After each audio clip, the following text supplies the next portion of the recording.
ప్రతి ఒక్కరు నేను ఆటో వాళ్ళకి ఎక్కుతాను ఎప్పుడైనా కూడా. ఆడ కారు అక్కడ పక్కన పెట్టి ఆటో ఎక్కుతా. ఆటోలో కూర్చుని ఏం జరుగుతుంది ఇక్కడ, ఏం జరుగుతుంది అడిగితే మేము బీజేపీకి వేస్తామండి ఓటు అని చాలామంది. అక్కడ ముస్లింలు కూడా, ముస్లిం లేడీస్ కూడా నేను బురికేసుకుని అడిగిన, ఇట్లా ఏందమ్మా అంటే మేము బీజేపీకి వేస్తాం అన్నారు.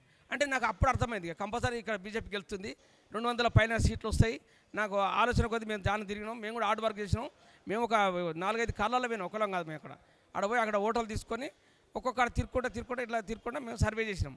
అక్కడ మన పవన్ కళ్యాణ్ కూడా వచ్చారు కదా, పవన్ కళ్యాణ్ వీళ్ళందరూ వచ్చారు, వీళ్ళు తిరిగారు. వాళ్ళు తిరిగిన కాడ కూడా ఎక్కువనే వచ్చినాయి సీట్లు మనకు. ఇప్పుడు ఇంకా మనకు 300-250 దాటాలి అసలు.